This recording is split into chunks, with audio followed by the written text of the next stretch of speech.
I'm Jennifer Johnson, and I raise sheep for their wool.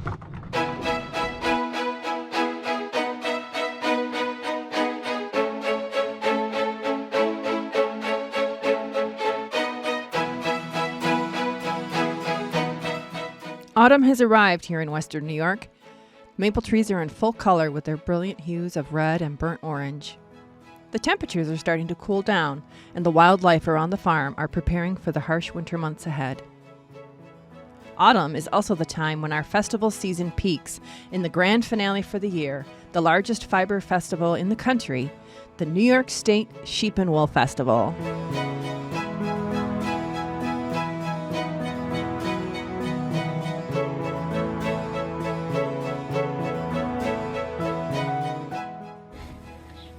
Okay, we're here at Rhinebeck.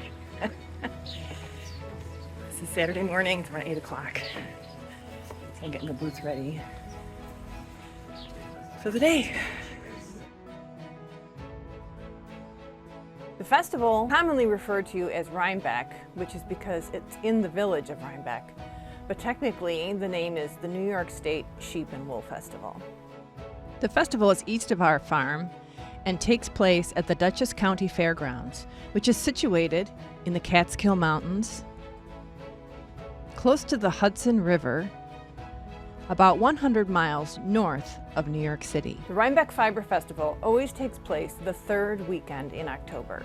There are other pop-up events that take place before, during, and after the festival, all located near the fairgrounds, and that's just to take advantage of all the people that come in to the village for all sorts of fiber activities. Of course, we're not able to attend such events because our focus that weekend, Friday through Sunday, is getting the booth set up, servicing the customers from 9 to 5 on Saturday and 9 to 4 on Sunday, and then breaking down the booth and getting out of there. So we don't really get to do a lot of the extra activities.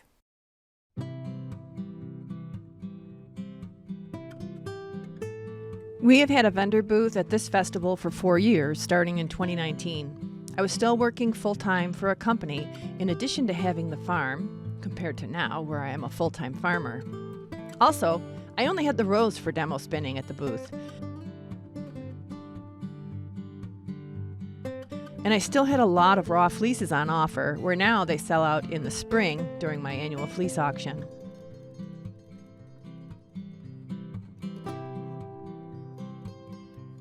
In 2020, the festival went virtual due to COVID-19, so I just set up my booth in the garage and sat in front of my phone in a day-long Zoom session. We didn't have high-speed internet at the time, so I was relying on my cellular service in order to serve the customers that stopped into my shop the 4 days of the event.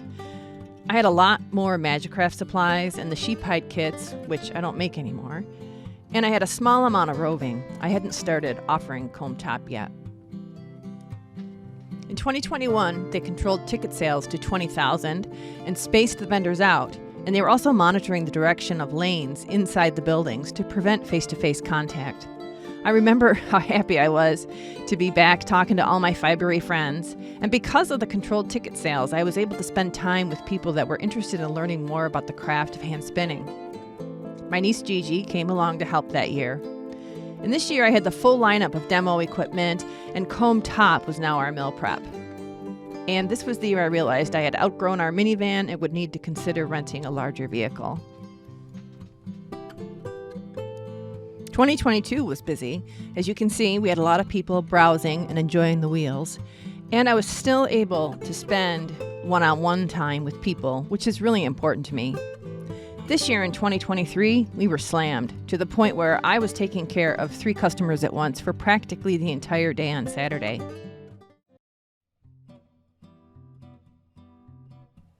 We raise Shetland sheep with the singular purpose of producing wool that is ideal for hand spinning.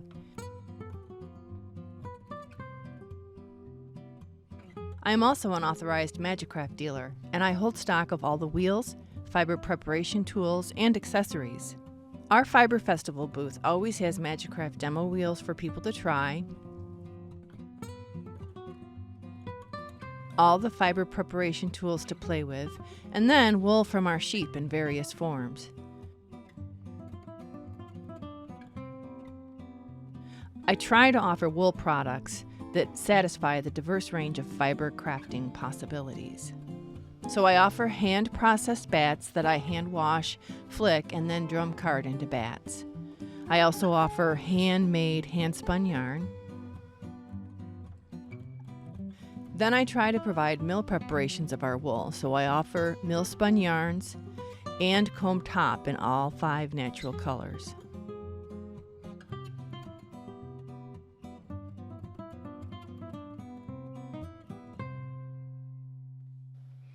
I usually have some samples of knit accessories on hand to provide inspiration. Those are the staples. Then I'll sprinkle in other farm-related things just based on what materials I have available.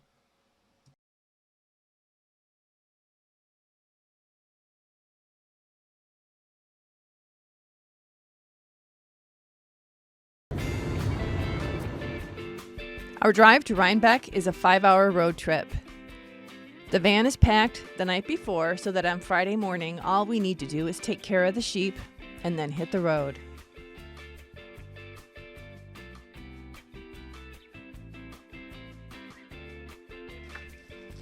We made arrangements to have our son take care of the sheep for the festival weekend.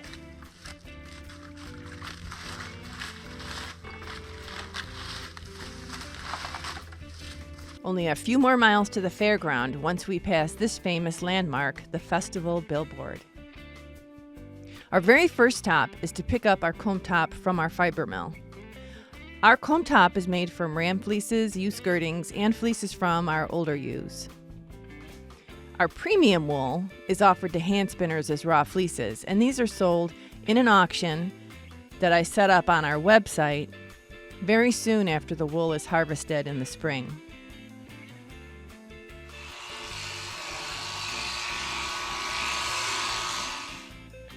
I take the raw wool to our processor's truck at the Central New York Festival in June, which is about 3 hours east of our farm. They make the trip from Michigan to this event so their East Coast customers have the convenience of hand delivering fiber rather than having to pack and ship it. Then they convert it into our beautiful comb top, which is the ideal prep for our super fine crimpy Shetland wool.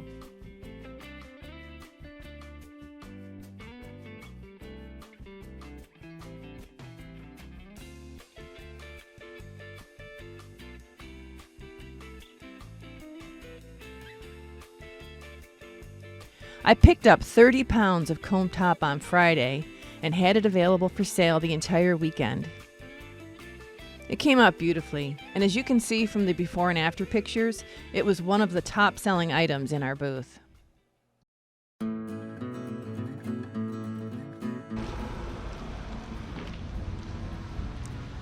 On Saturday, we arrive at the fairgrounds a few hours before the festival start time of 9 a.m.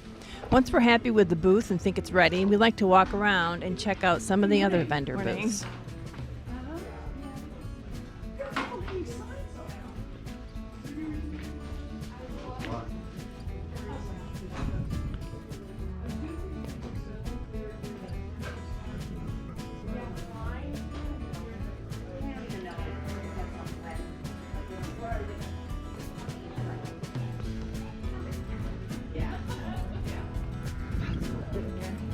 Ooh, look at all this stuff.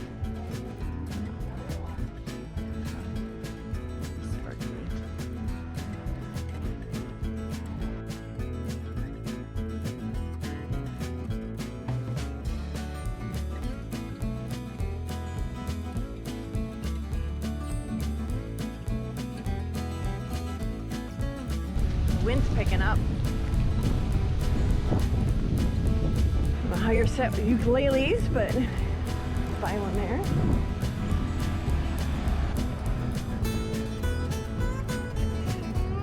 I love this one.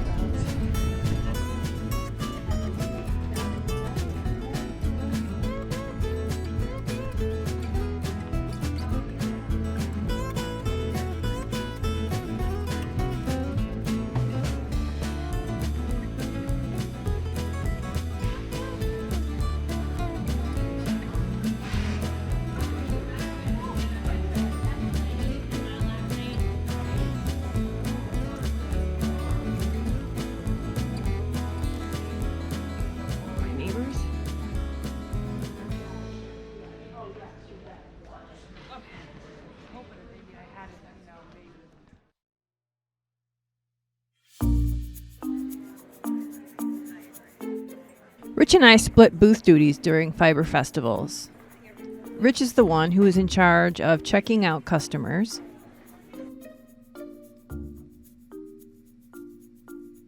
and I am responsible for consulting with customers to find solutions to their making needs, helping them understand the wool from our sheep in all its forms, or assisting them as they try out a Magicraft spinning wheel for the very first time. Saturday was pretty rainy, so my new booties came in handy for spinners who wanted to try the wheels but didn't want to take off their boots. 2 o'clock on Sunday was quieter, and I was able to take a quick survey of the booth. I have a little more yarn left than I thought. A lot of the comb top went. Sold 3 wheels yesterday. A lot of demonstrations, a lot of showing a lot of people how to use these tools. There's some wool on the floor over there. The wheels got a lot of spinning on them. This is all demo spinning. Looks like the rose was the star of the show.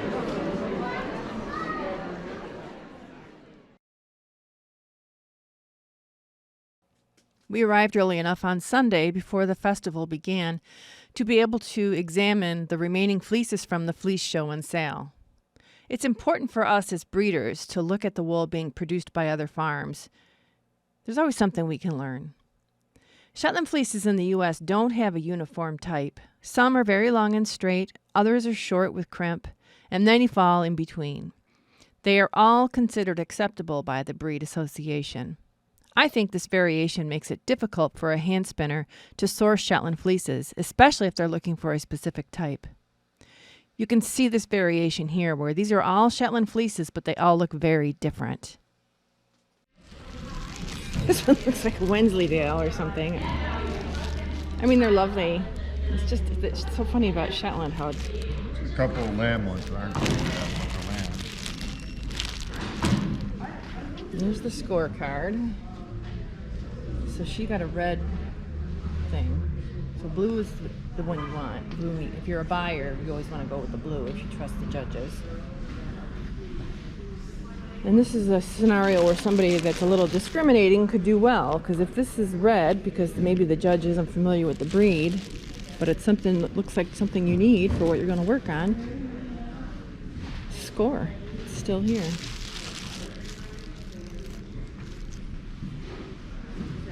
Is this in here as a Shetland? No, this is Icelandic. So Icelandic, usually they always look the same. They have this hairy tip and this kind of more lofty underside. Perhaps your viewers would be interested in knowing what those terms really are. Hey, Correcting Cat, how you doing? Yeah, please enlighten us.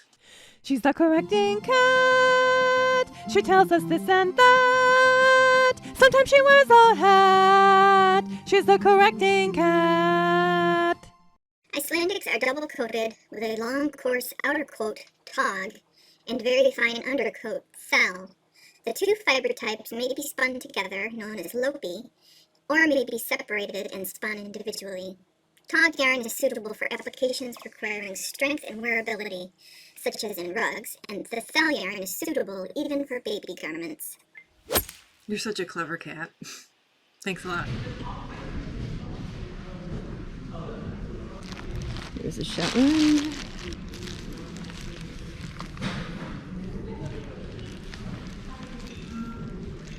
It's a big fleece. And then there's a hairy bit here. It's probably the... I would have skirted this.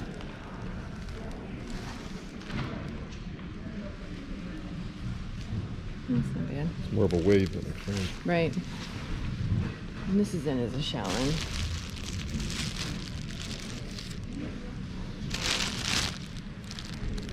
Ooh. That's getting closer.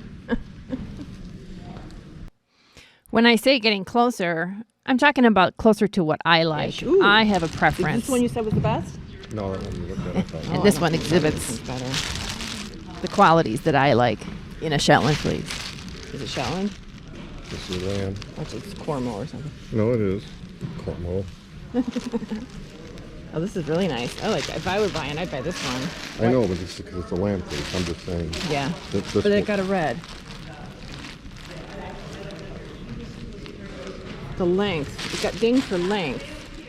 I don't know. That's a pretty good length. This is This also is a why I lamb. don't like bringing fleeces in for judging. It got dinged for length. Yeah. I don't know. Why? I didn't really look at it that Well, look. closely. It's like 4 inches. Is it too long? Yeah. Certainly nothing wrong with the lamb.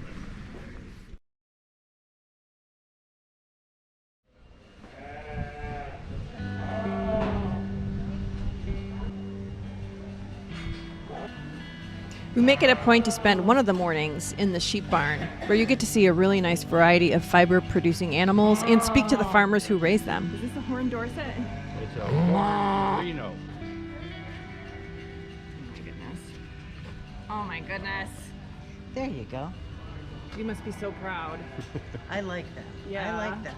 It's gorgeous.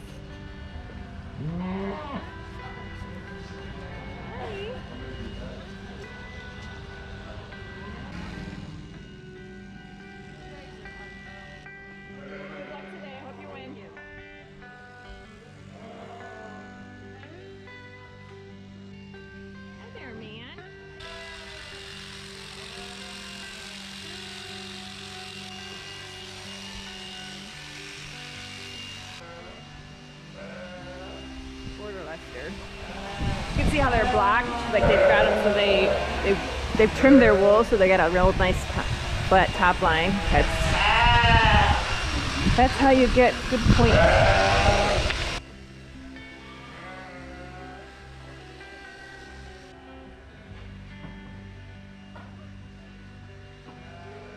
These are Gotlins.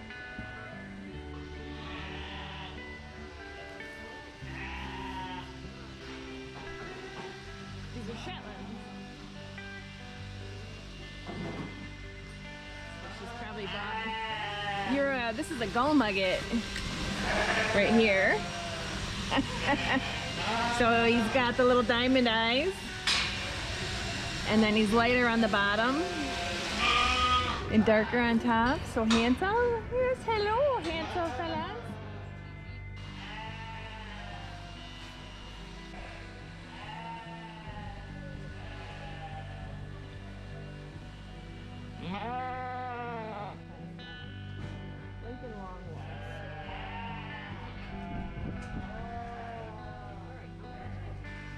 This handsome little ram is a good example of two things. Number one is he's horned. Our rams are polled, which are both acceptable.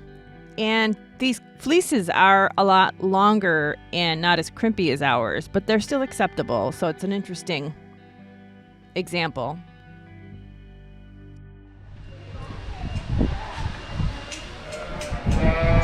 What time are you guys showing? We'll be one of the first ones up at the White Long Walls. This is a Wensleydale. Beautiful, really beautiful. And it's a younger Wensleydale, right? Well, this is a yearling actually. Yeah. She's a little on the small side, but Wensleydales mature slower than other breeds. They'll grow for up to 5 years. Is that right? Oh, Yeah. wow. Hi, honey. Are you a knitter, I have spinner? sheep, actually. I have Shetlands. Oh, and I'm a nice. vendor. I sell spinning wheels and our wool and stuff. Oh, lovely. Yeah, Yeah. I love the Shetlands. We thought at one point of getting them, but somehow size. I think Wensleydales are amazing. I actually do too. Oh, I mean, silky. I just love this fleece. Can I, Yeah. do you mind? Oh no, go ahead. Oh my gosh. Now, what's the name of your farm? Wild Time Farm. I think I've heard of you guys. Well, we just started Wensleydales this year. And you're just picking out little bits of hay. Oh yeah. Because the judge is going to get real down Oh. and dirty here. Well, the thing is, you go in here, Yeah. and if I decide to put her in best fleece, the last thing you want is a piece of VM going in there. Well, good luck. I hope you win. I hope so too, but I just hope I'm not last place. That's That's the goal for this year. All right. And my first year showing Wensleydales, that's my goal. Awesome. Good luck. Thank you. So all this wool on the floor, spinners think they can use it, but it's just little bits. It's all trimmings to get the sheep fitted to make them look good for the show. So this is called fitting, right? You're fitting her for the... Yeah, we're showing at 9:30 this morning. Are you nervous? Not that much. Good. I've shown you before, and I do a lot of shows over the Yeah, summer. good.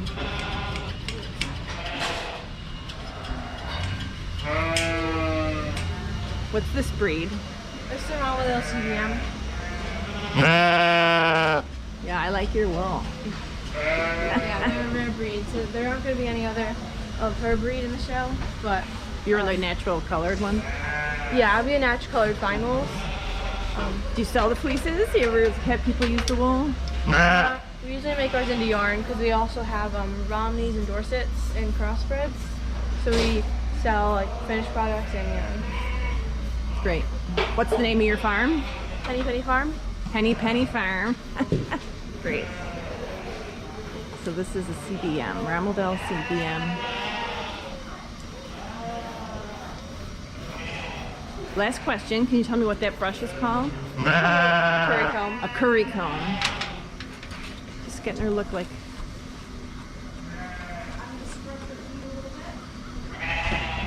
So my spinner people, they're gonna think that's a hand card that you It use. is. It is, really? Yeah, use it in the same way except the wool's attached to the sheep. How many times have you said that? Well, good luck. I hope you do well. Oh, you're a handsome boy.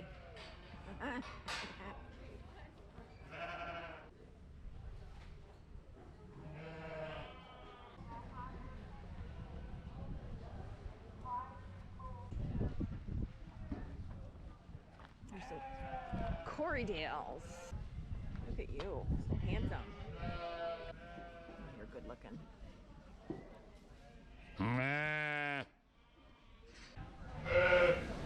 Ooh, did you see that crimp? Oh boy.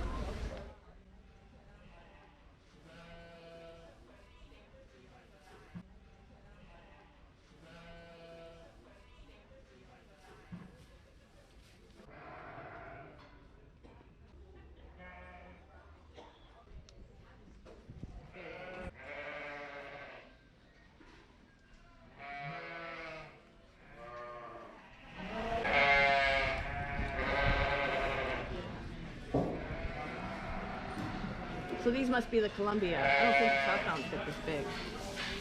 Just enormous. I'm doing this just for the scale so you can see. Gigantic. Is that water good? Does it taste different from water at home?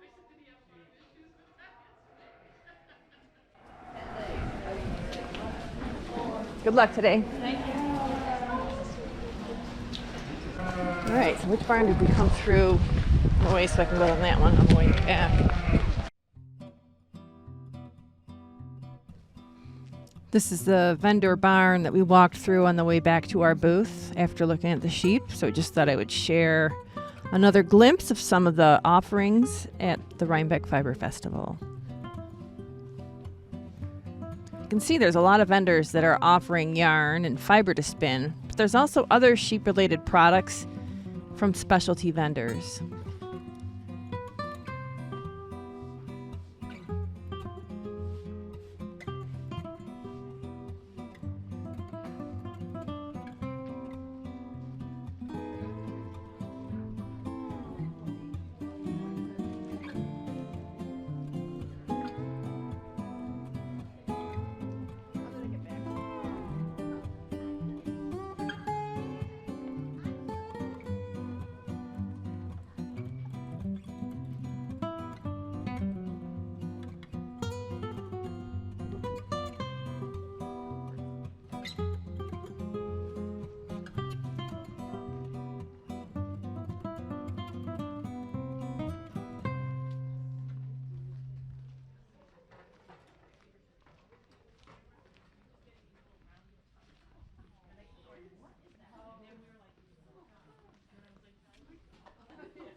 So accommodations, I just wanted to touch on that. If you're new to Rhinebeck and you're watching this video to kind of get a feel for what it's all about, I'm going to encourage you to pause this video and go online and get your hotel booked if you're going to have to stay overnight. They book up really rapidly, and also expect the rates to be about double what you would normally pay for a hotel room.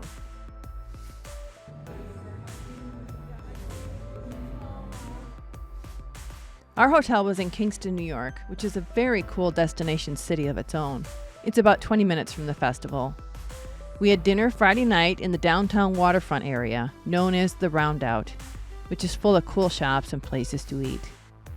We've been down here before, so we made sure we took some time to walk around a little after dinner, even though it was raining. Just really enjoy all the cool window displays in this little stretch of town.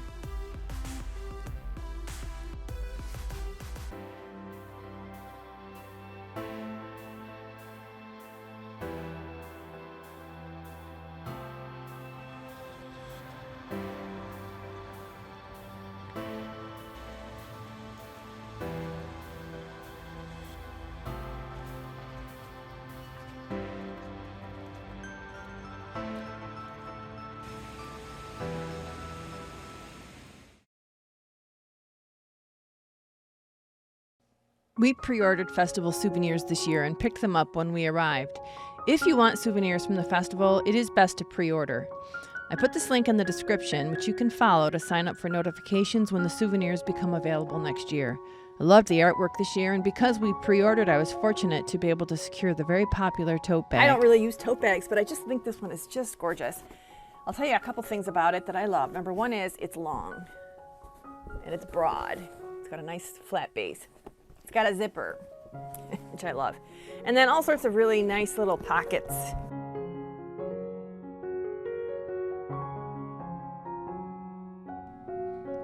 Every year, the festival holds an art contest. Artists submit their designs for the next year's festival artwork. Attendees to the festival can vote for their preferred design. The artist with the most votes has the honor of having their design used on all the merchandising, web graphics, and signage for the next year's festival. This year's artwork was created by Jean Goodman, and she's a professional artist with an impressive resume and works all over the country. I read that she primarily works in colored pencils and color pencil art sticks. I never saw a sheep this color, but I've seen sheep that made me think about these colors. Perhaps a Gotland or maybe a Wensleydale.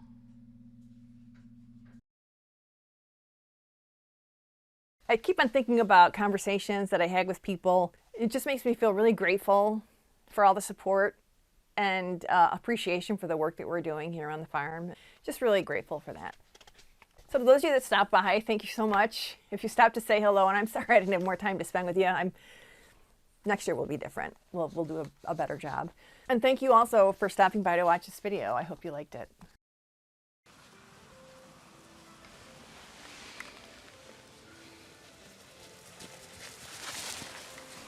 Did you know that you really help our farm when you click on, watch, like, share, or comment on our videos? Or when you subscribe to the channel and set up notifications? Any of these actions help us get found when people search for this type of content, and that helps the channel grow and our farm to thrive. I really appreciate you supporting us in any way you feel comfortable. I hope you can come back soon.